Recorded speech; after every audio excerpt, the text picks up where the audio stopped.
Danny Flexen here for Seconds Out. Delighted to be joined once again by Lou DiBella for the latest at DiBella's Digest. And Lou, how has your week been? Well, we just had Groundhog's Day here officially, where surprise, surprise, with 18 inches of snow on the ground, they declared there would be another 6 weeks of winter, like Captain Obvious. And but it's like this week was officially Groundhog's Day, but this week was another Groundhog's Week, because it just seems that things keep, on their merry, strange way. We saw a big fight, or relatively big fight, world title fight, certainly on Fox at the weekend. Caleb Plant retaining his IBF title again. I saw about 3 rounds of it, and then once the first 3 rounds were exactly the same, I watched quite a good film. I don't know if you saw it, The Gentleman. Oh, I haven't seen it yet, but I know some people that are in it. Do you? I loved it. Loved it. There's a boxer called Chris Evangelou, who was pretty decent boxer on kind of domestic level over here. He's in the film. He's kind of a budding actor. But yeah. Well, there's a whole little part of the film that takes place like in a boxing gym, or it involves characters from a boxing gym. But it was actually very, very cool. But I was sort of going between The Gentleman and the boxing. I mean, look, I'm glad that a lot of people saw it, but it was not a good show. I mean, it just wasn't. It wasn't a good show, and it wasn't Plant's fault. I mean, Truax is an adorable guy. It was, Caleb Truax didn't really have much of a shot to win that fight, but he's a guy that gives 100%, an honest fighter, and he fought an honest fight. But it was like a shutout. It was like, it just was. I don't know, man. I'm glad that a lot of people watched boxing on Saturday night, because it appears that PBC did a good audience, and I'm rooting for good audiences. I want to see everybody continue to prosper, and the more boxing there is, the better, where there are eyeballs available, and particularly on broadcast television or free cable or whatever.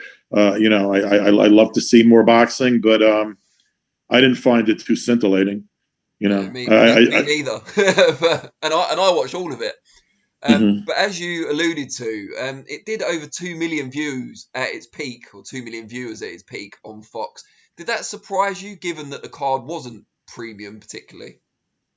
No, but I used to be a television executive, so I mean, it's the week before the Super Bowl, sure, where you have no football, no college football.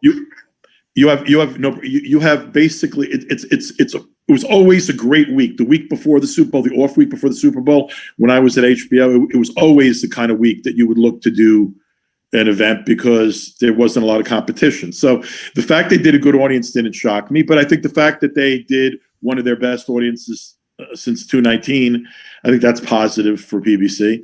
But it wasn't because of the quality of the fights; it was lack of competition. And even so, the NBA did 2.7 million people. A rerun of 48 Hours, which is a new show, a second airing, did 2.6 million people. So it's not like it did badly. It did well. I mean, that's good. I mean, I'm rooting for that. But to slap everyone on the back when it was pretty mediocre. I mean, look, to call that a mediocre boxing show, I think is a compliment. I thought it just wasn't. I'm a fan of Caleb Plant, but it just, I mean, there was no competitiveness. And then, even the Damani Rock walked into the ring looking like a 400-pound hippo that hadn't trained during COVID. I mean, he just was so out. I mean, it's not even how he looked. It was that he was gasping for air 30 seconds into the fight. I mean, it was, it just wasn't in my mind, it was, here's what I'll say. Great that a lot of people saw it. I think that's great for boxing and for BBC. Good for them. Good for Fox. That it was a very strong rating. I view it as another missed opportunity, where you had 4 hours between 6 p.m. and 10 p.m. on a national network, and honestly, the fights were. Caleb Plant's been a Fox headliner. I think something like his last 4 fights, they were saying in the build-up, or 4 of his last 5. How big a name is he in the US? Because it's hard to gauge from over here. It's hard to gauge over here, too. I mean, 1.6 million people watched it, but how many people are going to make a point to watch the next fight? I don't know. How many people would translate if he was fighting Canelo? on pay-per-view, I don't know. The other thing too is I love boxing, and I just wasn't turned on by what I was watching. I watched some of it when I wasn't watching the movie, but I wasn't. I mean, or was the average crossover sports fan watching because there was lack of alternative, or were they scintillated by Caleb Plant or tuning in to see Caleb Plant? Like, I wouldn't necessarily ascribe the 1/6 to the fact that it was Caleb, though you make a point. He has fought main events on Fox repetitively recently. Maybe, I mean, you have to think he's built some kind of an audience. I think we're going to find out, I mean, it seems to me at some point, particularly if, I think Caleb is really, really good. I think the level of his opposition has been so far, but I think he's a very skilled guy.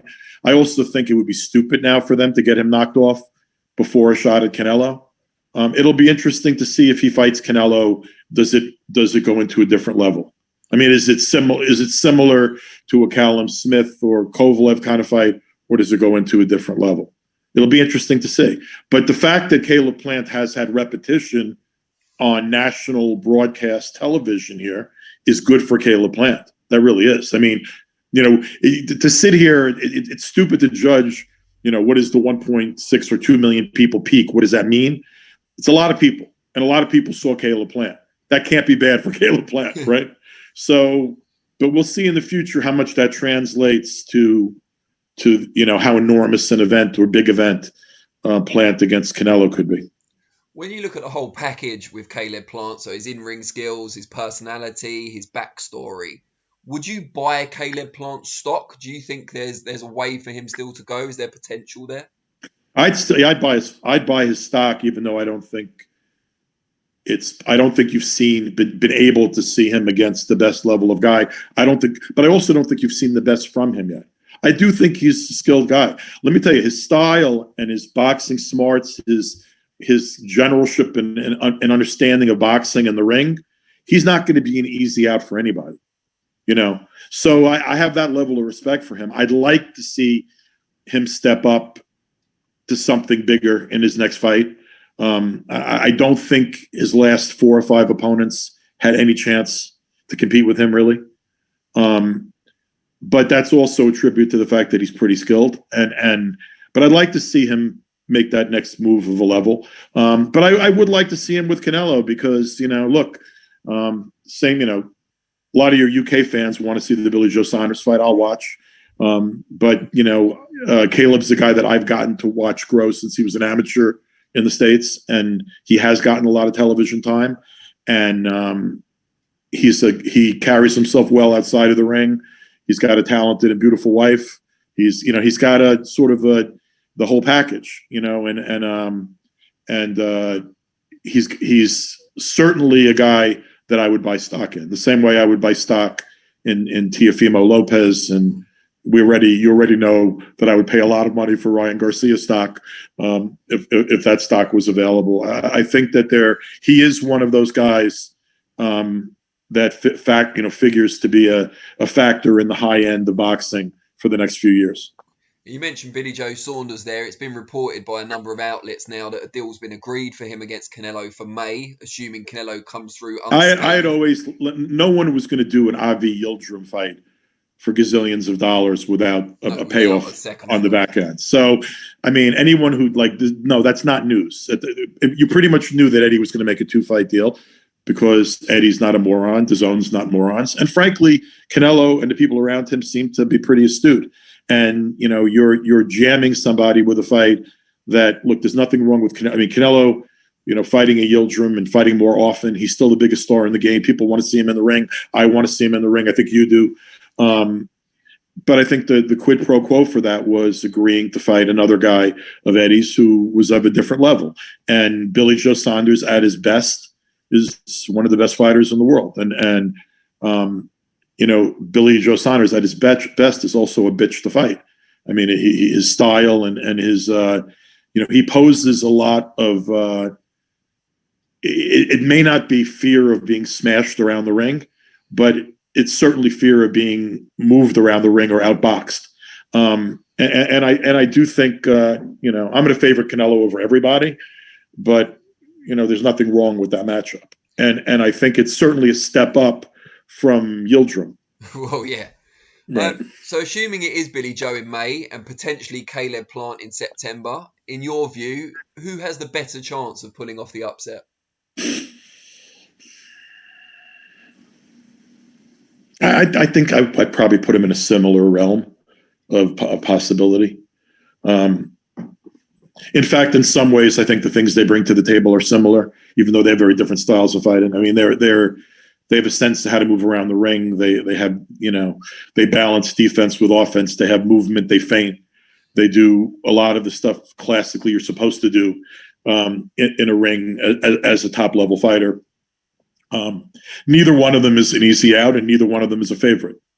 But I have no issue with either fight. I think there's still two of the better fights you can make for Canelo Alvarez, and also he wants to unify at 168. And honestly, I think 168 is his perfect weight. I think that is the appropriate weight for Canelo. Great stuff. Well, Lou, it's always a pleasure. I also would say this, even though the first two fights were so great, at this moment in time, I would probably give both Plant and BJ Saunders a better chance of defeating Canelo than Triple G right now. Now, that being said, there's a lot of emotion in a Triple G Canelo fight. And there's a lot of dislike. I think there at this point is a lot of dislike. And maybe the emotion of that fight can elevate it to what it would have been or what it was the first two times. So I'm not discounting the fact that the Triple G fight, if it ever happens, could be entertaining and competitive. I'm not saying that it can't be. However, I do think intellectually and as a boxing guy, at this moment in time at 168, I see Saunders and Plant maybe presenting stylistically some greater problems for Canelo than Triple G in a third fight. Great stuff. Well, Lou, as always, really appreciate your time. And hopefully by next week, it won't be another Groundhog's Week. Let's hope not. Good to talk to you, Dan. Bye-bye. Take care.